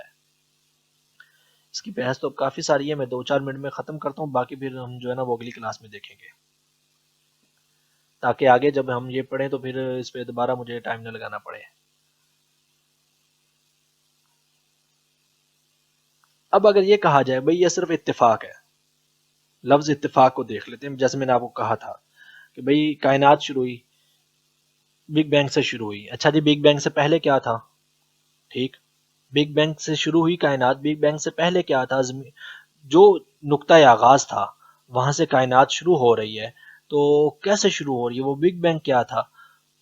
ماہرین کے مطابق جو کہا جاتا ہے، جو بیان کیا جاتا ہے، وہ اتنا سا ہے کہ ایک نقطے کا کروڑواں حصہ، بلکہ کروڑویں سے بھی بہت دور کا حصہ، وہ تھا معمولی سا ذرہ. اس کے اندر انرجی آئی، فزکس کے قوانین لاگو ہوئے اور وہاں سے ایک دھماکہ ہوا، اور یہ چند لمحات میں، چند سیکنڈ میں اتنی بڑی کائنات جو ہے نا وہ بن گئی اور آج تک وہ پھیلتی جا رہی ہے. ایک جو ہے نا وہ تصور پیش کیا جاتا ہے. مثال کے طور پہ اسٹیفن ہاکنگ نے کہا تھا کہ جہاں سے کائنات کا نقطۂ آغاز ہے نا، بگ بینگ شروع ہوا ہے، وہ 1 سینٹی میٹر کا. 1 سینٹی میٹر کتنا ہوتا ہے کہ 1 انچ کے اندر 2.8 سینٹی میٹر ہوتے ہیں. تو 1 سینٹی میٹر کا اربواں 10 کھربواں حصہ، اتنا معمولی سا. تو اتنا معمولی سا حصہ بھائی، جب آپ کائنات کو اتنی معمولی پر جا کر جان رہے ہیں اور اس کا بھی آپ کے پاس کوئی پروف نہیں ہے، اور ہمارے جو پاکستان کا وہ ایک ملحد ہے ڈاکٹر پرویز ہود بھائی، اس کا کہنا ہے کہ یہ کائنات شروع میں ایک ٹینس بال جتنی تھی، وہاں سے یہ پھیلنی شروع ہوئی. ٹھیک، اب ان ساری باتوں کو لے لیں بھائی، یہ ان کو شروع کس نے کیا تھا؟ اس نقطے کا آغاز کس نے کیا تھا؟ وہ ایک اتفاق تھا. اتفاق سے جان چھڑائیں گے تو اسٹیفن ہاکنگ نے کتاب لکھی دا تھیوری آف ایوری تھنگ، اس کے اندر جا کے بھی جو ہے نا وہ اینڈ پہ جا کے اس کو ماننا پڑ گیا. یہاں اس نے یہ الفاظ لکھے کہ یہ سارے جو ہے نا، ایک تو اس نے کیوں کا جواب نہیں دیا، صرف ہاؤ کو ڈسکس کرتا رہا اپنی پوری کتاب میں. دوسرا اینڈ پہ جا کے اس نے صرف یہ کہا کہ یہ خالق اور مخلوق جو ہے نا، یہ ان کا باہمی تعلق ہے. یہاں اس کو فلاں فلاں نے اور فلاں فلاں نے جو ہے نا یہ تسلیم کیا کہ یہاں پر جو ہے نا وہ کوئی گاڈ پارٹیکل موجود ہے، کوئی ایسا ذرہ موجود تھا جس کے اندر انرجی تھی. ہم بھی یہی کہتے ہیں کہ کوئی ایسا ذرہ تھا جس میں انرجی تھی، لیکن اس انرجی کو کوئی پیدا کرنے والا ہے. آپ کہتے ہیں اتفاق ہے. اگر آپ نے نظریہ اتفاق کو سامنے رکھنا ہے تو پھر بھائی سیب بھی اتفاقی طور پہ نیچے گر گیا تھا، پھر نیوٹن کا پورا قانون کیوں بنایا ہوا ہے؟ اتفاق تو ایک فالتو سی چیز لگتی ہے. اگر ساری کائنات اتفاق ہے اور ہر طرف اتفاق ہی ہو رہے ہیں تو پھر نیوٹن کا اور سائنٹسٹ کا دماغ گھوما ہوا ہے. اتفاق ہے، چھوڑیں اتفاق کا لیبل لگائیں اور گھر چلے جائیں، ساری چیزیں ختم کر دیں. رب کے وجود پر اعتراض کرنے کے لیے کوئی اعتراض تو سامنے لائیں نا. آگ کو دیکھیں، دھوئیں کو دیکھیں کہ آگ کا پتہ چل جائے گا، مان لیا.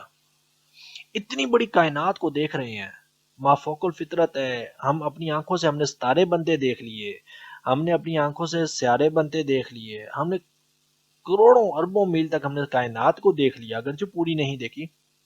رب کے وجود پر کوئی ایک اعتراض تو سامنے لائیں. اعتراض آئے گا، دلیل آئے گی، پھر آپ انکار کریں تو آپ اچھے بھی لگتے ہیں. ڈائریکٹ انکار کر دینا اور یہ کہہ دینا کہ یہ محض ایک اتفاق تھا، بھئی یہ کیسا اتفاق ہے؟ اتفاق کا لیبل لگانا تو پھر ہر چیز پہ لگانا شروع کر دیں اگر خالی لیبل لگانا ہے. اور دوسری چیز پھر ایک آخری اعتراض، اس کے بعد پھر ہم ختم کرتے ہیں، باقی پھر اگلی کلاس میں دیکھ لیں گے. کہہ دیا جاتا ہے ہمیں رب نظر نہیں آتا. کہتے ہیں نا ہے تو بھئی کہاں دکھائیں جی رب کہاں ہے. میں نے آپ کو شروع میں بتایا کہ علم کی بنیادیں دو ہیں. ایک جو ہم رب کو عقلی اور ذہنی طور پر علم جو ہمیں عقلی اور ذہنی طور پر ملتا ہے، دوسرا ہمیں مشاہداتی طور پر ملتا ہے. ٹھیک ہے، ہم عقلی استدلال کرتے ہیں، توجیہات تلاش کرتے ہیں، یا ہم تجربہ کرتے ہیں اور مشاہدہ کرتے ہیں. ٹھیک ہے، میں نے آپ کو شروع میں یہی بتایا نا. آپ کہتے ہیں کہ ہمیں رب نظر نہیں آتا اس لیے ہم رب کو مانتے نہیں ہیں. تو پہلا جواب تو میں یہ دوں گا کہ 250 نقطوں میں سے آپ ابھی تک ایک نقطے کو جانتے ہیں، باقی 249 کا انکار کیوں نہیں کر دیتے؟ دوسری بات، جو ایک نقطے کو جانتے ہیں اس میں سے بھی آپ کو 96% وہ ہے جس کو آپ جانتے ہی نہیں ہیں، جو نظر ہی نہیں آتا، جس کو آپ نے ڈارک انرجی اور ڈارک میٹر کا نام دیا، تو اس کا انکار کیوں نہیں کر دیتے؟ اور تیسری عقلی بات، جو اس طرح کے لوگوں کو نا آپ کہیں پہ پوسٹ دیکھیں تو نیچے بے دھڑک یہ کمنٹ کر دیا کریں تو آپ کو جواب نہیں آئے گا. صرف اتنا بتا دیں، کیا علم کا ذریعہ صرف مشاہدہ ہے؟ کیا علم کی بنیاد، علم حاصل کرنے کا ذریعہ، کسی چیز کو جاننے کا ذریعہ صرف مشاہدہ ہے، دیکھ لینا ہے؟ نہیں، کوئی بھی اس کو تسلیم نہیں کرے گا. اگر یہ کہا جائے کہ علم کا ذریعہ، علم حاصل کرنے کا، کسی کو جاننے کا ذریعہ صرف دیکھ لینا ہے، تو پھر تو بیڑا غرق ہو جائے گا سارے کا سارا. سر درد سے لے کر آپ کو کائنات کا انکار کرنا پڑ جائے گا. ہم نے تو مشاہدہ کیا ہی نہیں ہے.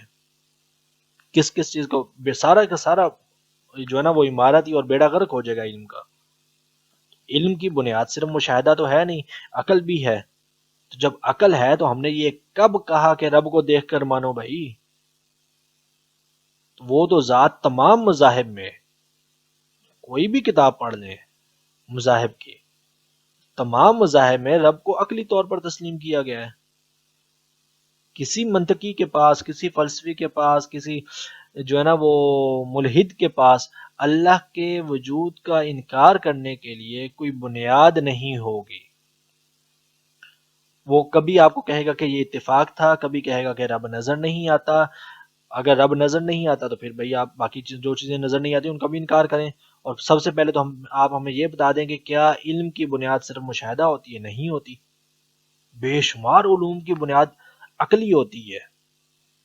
کسی نبی نے، آقا علیہ الصلوۃ والسلام نے، موسیٰ علیہ السلام نے، کسی نبی نے اعلان نہیں کیا کہ بھئی سارے اکٹھے ہو جاؤ، آ جاؤ فلاں پہاڑ پر آ جاؤ یا فلاں میدان میں آ جاؤ، آج تمہیں اللہ دکھاتے ہیں.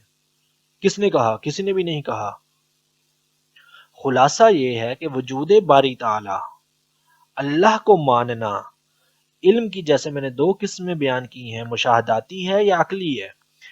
اللہ کی ذات کو ماننا، میں نے شروع میں بھی آپ کو یہ جملہ بولا تھا کہ اللہ کی ذات کو ماننا، اس کے وجود کو تسلیم کرنا، یہ مشاہداتی علم نہیں ہے بلکہ عقلی علم ہے۔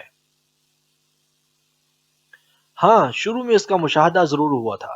آپ بگ بینگ تک پہنچے ہیں، آپ نے کائنات کا مشاہدہ ابھی تک نہیں کیا، آپ بگ بینگ کو ثابت نہیں کر سکے، بلکہ اس کے مخالف بھی تھیوریز آنے شروع ہو گئی ہیں۔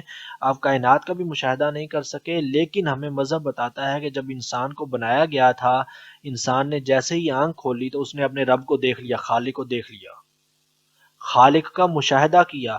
پھر اس نے اپنی اولاد کو بتایا، اس نے اپنی اولاد کو بتایا، اس نے اپنی اولاد کو بتایا، آج ہم تک پہنچا۔ رب کا وجود تو پھر بھی کسی مشاہدے پر ہے۔ آپ خالق کا انکار کس جو ہے نا وہ انکار جو کر رہے ہیں وہ کس بنیاد پہ کر رہے ہیں؟ نہ عقل پر، نہ مشاہدے اور تجربے پر، کسی بھی بنیاد پر انکار نہیں ہوتا ہے۔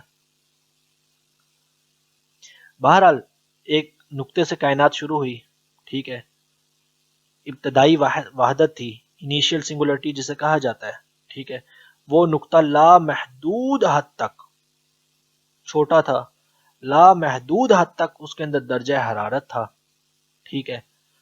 اس کے سائز کے بارے میں جو ہے نا وہ ماہرین فزکس کا اور طبیعیات کا اختلاف ہے، وہ کتنا تھا۔ کسی نے کہا کہ وہ ایک ٹینس بال جتنا تھا۔ آپ ذرا تصور کریں، آپ کے پاس بچے کھیلتے ہوں گے بال کے ساتھ، اتنی چھوٹی سی بال، اور اتنی چھوٹی سی بال سے اتنی بڑی کائنات بن گئی ہے جس کا ابھی میں نے آپ کو تعارف کروایا ہے۔ اور اسٹیفن ہاکنگ جیسے انہوں نے تو کہا ہے کہ کائنات ایک پلینک سائز تھا۔ کتنا؟ آپ ذرا گوگل کر لیں کہ 1 سینٹی میٹر کتنا ہوتا ہے، یا آپ کے گھر فٹ دیکھ لیں، وہ جو 12 انچ والا فٹ ہوتا ہے، تو 1 انچ کے اندر سینٹی میٹر دیکھ لیں کتنے ہوتے ہیں۔ 1 انچ کے مطلب وہ آدھے سے بھی کم بنتا ہے۔ 1 سینٹی میٹر کا 10 کھربواں حصہ آپ پین کے ساتھ کاغذ پر نقطہ لگائیں، اس نقطے کو چھوٹا کرتے جائیں کرتے جائیں کرتے جائیں، اتنا کر دیں کہ اس نقطے کے 10 کھرب ٹکڑے ہو جائیں، اس نقطے کے 10 کھرب ٹکڑے ہو جائیں، تو ان ٹکڑوں میں سے ایک ٹکڑے سے کائنات کا رب نے آغاز کیا۔ تو اتنے معمولی سے جب آپ سمجھ رہے ہیں کہ اتنی معمولی سی چیز سے آغاز ہوا، اور چند سیکنڈ میں، لمحہ بھر میں ہماری کہکشاں، ملکی وے اور باقی کائنات 1 کروڑ گنا تک پھیل گئی، اور آپ سرن لیبارٹری میں اس چیز کے تجربات بھی کر رہے ہیں، بگ بینگ کا باقاعدہ تجربہ کیا جا رہا ہے، تو آپ ان چیزوں کو دیکھ رہے ہیں، آپ مشاہدہ کر رہے ہیں، یہاں تک پہنچ گئے ہیں۔ یہاں پر اب جب آگے کہتے ہیں کہ کائنات کی ابتدا کیسے ہوئی، کیسے اس کو سٹارٹ کیا گیا، یا کیسے یہ شروع ہوئی تھی، تو وہاں پر کہہ دیا جاتا ہے کہ قوانین فطرت ہے، لاز آف نیچر تھے۔ ایک عیسائی مفکر ہے، متکلم ہے، عیسائیت کا عقیدے پر وہ لکھنے والا ہے، اس نے اللہ کے وجود پر نیچر تھیولوجی اس نے بک لکھی ہے۔ وہ کتاب پوپ نے 1972 میں باقاعدہ اسے کہا تھا کہ یہ عیسائیت کی دلیل ہے، بہترین کتاب ہے اللہ کے وجود پر۔ تو اس نے جو ہے نا وہ ملحدین کو بڑی لگام ڈالی ہے، ہر چیز کو ڈسکس کر کے، کہ آپ کہتے ہیں کہ مطلب ایک پیچیدہ سے پیچیدہ گھڑی ساز کے بغیر نہیں ہو سکتی ہے، گھر بغیر معمار کے نہیں بن سکتا، کوئی بھی چیز نہیں بن سکتی، تو اتنے معمولی نقطے سے اتنی بڑی کائنات کیسے بن گئی؟ اور اگر آپ کہیں کہ اس کے پیچھے فزکس کے قوانین تھے، تو پھر آپ کو ماننا پڑے گا کہ جو فزکس کے قوانین ہیں وہ خالق ہیں، ٹھیک؟ اس نقطے سے کائنات کا آغاز ہوا نا، کیسے ہوا؟ کہ بھائی جی اس کے پیچھے بلائنڈ فوکس آف فزکس تھا، یہی کہا جاتا ہے نا، بلائنڈ فوکس آف فزکس تھا، وہ اتفاق تھا۔ آپ اس بلائنڈ فوکس آف فزکس کو، یا فزکس کے اس قانون کو آپ خالق مان رہے ہیں۔ حیرت کی بات ہے کہ ملحدین جو ہیں وہ ایک اندھے لولے لنگڑے یا بے عقل، ایک بے جان قانون کو تو خالق مان کے راضی ہیں، لیکن سمیع، بصیر، حکیم، علیم، ان اللہ علی کل شیء قدیر، اور جو ازل سے انسان جس کو دیکھتا اور سمجھتا آ رہا ہے رب کو، اس کا انکار کر دیتے ہیں۔ خالق کا مطلب تو ہم نے یہی پڑھا نا، کائنات کو بنانے والا۔ آپ کہتے ہیں کہ اس فزکس کے قانون نے بنایا ہے، ہم کہتے ہیں رب نے بنایا ہے۔ اسٹیفن ہاکنگ نے تھیوری آف ایوری تھنگ میں نے آپ کو بتایا، میں اب خلاصے کی طرف جا رہا ہوں، کہ اس نے سب کے ان سارے سوالات کو اٹھا کے، جو ملحدین کرتے ہیں، چونکہ وہ خود بھی ملحد تھا، بجائے اعتراض جواب دینے کے، اس نے آخر میں لکھ دیا گلیلیو نے اور کیپلر نے اور باقی نیوٹن نے اور ان سب نے لکھا ہے کہ بھئی یہ کائنات کا آغاز ہوا تھا، یہ ورک آف گاڈ تھا. جواب نہیں دے سکا وہ. تو اب حیرت کی بات ہے کہ ایک اور میں آخری بات آپ کو کر دوں کہ جو ملحدین ہیں وہ ایسے سائنٹسٹ پر جو رب کا انکار کرتے ہیں اتفاق کو سامنے رکھ کر، کیونکہ دلیل ان کے پاس نہیں ہے. دلیل اس لیے نہیں ہے کہ ابھی تک تو وہ پوری کائنات کو مشاہدہ نہیں کر سکے. ٹھیک ہے نا؟ تو نہ تو مشاہدہ ہے نہ علم ہے. کہ کوئی عقلی دلیل ہوتی، کوئی تجربہ ہوتا، کچھ تو ہوتا نا. تو سائنسدانوں کو سامنے رکھ کر اللہ کے وجود کا انکار کرتے ہیں. گویا کہ دوسرے الفاظ میں اگر میں کہوں کہ وہ سائنسدانوں پر ایمان بالغیب رکھتے ہیں خدا کے وجود کا انکار کرنے کے لیے. ایسا ہی ہے نا؟ سائنسدانوں پر، ملحدین پر جو تھیوری ہے اس پر یقین رکھتے ہیں اللہ کے وجود کا انکار کرنے کے لیے. وہ ایمان بالغیب ہے ان کا انکار کرنے کے لیے. ہم انبیاء پر ایمان بالغیب رکھتے ہیں خدا کے وجود کو تسلیم کرنے کے لیے، اور حالت یہ ہے کہ ہم سچے ثابت ہو جاتے ہیں کہ جہاں پر آپ کی سائنس میں اختلافات ہوتے ہیں، نئے نئے نظریات آتے ہیں، جب اینڈ پوائنٹ آتا ہے، آخری پوائنٹ آتا ہے جہاں پر آپ کے مشاہدات، تجربات اور علم کہہ دیتا ہے کہ یہ فائنل ہے، وہاں پر وہ سائنس آ کر قرآن اور حدیث کے سامنے، مذاہب کے سامنے، اللہ کے وجود کے سامنے سجدہ ریز ہو جاتی ہے. اور میں اکثر کہا کرتا ہوں کائنات کو جو نا فٹافٹ جو ہے نا وہ ہمارے مسلمانوں احساس کمتری کا شکار ہیں کہ کوئی بھی نئی چیز مارکیٹ میں آتی ہے تو اس کو فٹافٹ قرآن سے اس کی دلیلیں تلاش کرنی شروع کر دیتے ہیں. نہ کیا کریں، سائنس کو چلنے دیا کریں جب تک وہ آخری نقطے پہ نہ پہنچے. آپ دیکھیں گے وہ آخری نقطے پر آ کے رب کے سامنے سجدہ ریز ہو جائے گی. اسٹیفن ہاکنگ کو دیکھ لیں، رب کا انکار کرتا رہا ہے، اس کا پی ایچ ڈی کا تھیسز ہے، اس نے پھر پی ایچ ڈی کی ہے، ساری زندگی اس نے اس پر لیکچر دیے ہیں، لیکن تھیوری آف ایوری تھنگ کے اندر آ کے اس نے اپنی بات کہاں پر ختم کی ہے کہ بھئی یہ ورک آف گاڈ ہے. نہیں کر سکا کیونکہ وہ سمجھتا ہے کہ نہ عقل ہے اس چیز پر انکار کرنے کے لیے، نہ ہی کوئی مشاہدہ اور تجربہ ہے. بھئی اب ٹھیک ہے، آپ سائنسدانوں پر ایمان بالغیب رکھ لیں، ہم انبیاء پر ایمان بالغیب رکھ لیتے ہیں، اور آپ کی ہی سائنس یا آپ کے ہی قوانین جب اپنے اختتام کو پہنچتے ہیں، اپنے معراج کو پہنچتے ہیں، جب ان کے اندر سے متضاد تھیوریز آ کر، اس کا اپوزٹ آ کر جب ساری گرد جھڑ جاتی ہے، اندر سے ایک نچوڑ نکلتا ہے، وہ نچوڑ قرآن اور حدیث کے سامنے سجدہ ریز ہو جاتا ہے. بلیک ہولز کو دیکھ لیں، کائنات کو دیکھ لیں، ایکسپینڈنگ یونیورس کا نظریہ دیکھ لیں، انسان کی تخلیق کا نظریہ دیکھ لیں، انسان کے سیلز کو دیکھ لیں، ٹیشوز کو دیکھ لیں، جو کچھ بھی جہاں تک سائنس اینڈ پہ پہنچی ہے آپ اس کو دیکھ لیں کہ انسان سائنس جو ہے نا وہ مذہب کے سامنے سجدہ ریز ہے. لہٰذا خلاصہ یہ ہے جو میں نے آپ کو ابھی زیادہ فلسفہ اور سائنس تو تھوڑی سی عرض کی ہے کہ اللہ کے وجود کا انکار کرنے کے لیے ہم علم دو چیزوں پر حاصل کرتے ہیں. یا تو علم عقل کے ساتھ آئے، ٹھیک ہے، عقل اس چیز کو تسلیم کرے، کوئی حواس اس کے ساتھ دیں، نظر آ جائے، چھو لیں، کوئی احساس ہو جائے، ٹھیک ہے، یا کہیں سے پتہ چل جائے، جیسے ہم نے والدین نے بتایا سر درد ہے، والدین نے بتایا بخار ہے، مان لیا، یا نیوٹن نے بتایا یہ گریوٹی ہے، ہم نے مان لیا، اس نے ثابت کر دیا، یا ہم کسی چیز کا مشاہدہ کر لیں. تو کسی کے پاس کائنات میں دلیل نہیں ہے کہ وہ مشاہدے کے اعتبار سے یا علم کے اعتبار سے رب کا انکار کرے، سوائے اس کے کہ ہم اللہ کے وجود کو مانتے ہیں اور آپ اللہ کے وجود کی جگہ پر لا آف گریوٹی کو مان لیتے ہیں، یا جو ہے نا وہ لاز آف نیچر کو مان لیتے ہیں، اور آپ کہتے ہیں کہ وہ فطرتی قوانین تھے، وہاں سے کائنات نے آغاز کیا. تو حیرت کی بات ہے کہ آپ فطرتی قوانین کو خدا مان رہے ہیں لیکن فطرتی قوانین کو بنانے والے کو نہیں مان رہے. خالق کا معنی تو یہی تھا کہ جہاں سے آغاز ہو. آپ کی تو اپنی تھیوری کا اینڈ ہماری بات پر آ کر ہوتا ہے کہ آپ اس کو کوئی بھی نام دے دیں، گاڈ پارٹیکل کا نام دے دیں، آپ گوگل پہ سرچ کریں گے آپ کو مل جائے گا، اسٹیفن ہاکنگ کی کتاب دیکھیں گے آپ کو مل جائے گی، یا آپ اس کو لاز آف نیچر کہہ دیں، اس کو آپ فزکس کے قوانین کہہ دیں، اس کو آپ جو ہے نا وہ کوانٹم میکانزم کہہ دیں، جو کچھ بھی کہتے جائیں، اینڈ کہاں پر آئے گا؟ اینڈ اسی چیز پر آئے گا کہ نقطہ آغاز وہ تھا، وہاں پر وہ قوانین لاگو ہوئے، اس لیے کائنات بن گئی. اس لیے بن گئی آپ ان قوانین کو خدا مان رہے ہیں، ہم ان قوانین کو بنانے والے کو خدا مان رہے ہیں. نہ آپ کے پاس کوئی دلیل ہے، نہ آپ کے پاس کوئی اعتراض ہے، نہ آپ کے پاس کوئی جواب ہے، جبکہ آپ کے مقابلے میں ہماری چیزیں زیادہ ثابت ہوتی ہیں کہ ہماری چیزیں امکان، احتمال اور پروبیبلٹی کے زیادہ قریب ہیں. دو انسان مر جائیں، قبر میں چلے جائیں، بالفرض معاذ اللہ ثم معاذ اللہ ایک لمحے کے لیے خدا کا وجود نہیں ہے، تو وجود رکھنے والے کو کوئی، ماننے والے کو کوئی نقصان ہوگا؟ نہیں ہوگا. جدید فلسفہ پروبیبلٹی یہی کہتی ہے نا، امکان یا احتمال. لیکن اگر خدا کا وجود ہوا اور مر گئے، ہمیں تو فائدہ ہو جائے گا، آپ کیا کریں گے؟ آپ کو تو دونوں صورتوں میں نقصان ہے. فلسفے کے دلائل دیکھ لیں یا سائنس کے دلائل دیکھ لیں، اینڈ جا کر دیکھیں تو نتیجہ یہی نکلے گا کہ کہیں نہ کہیں رب کا وجود ضرور ہے.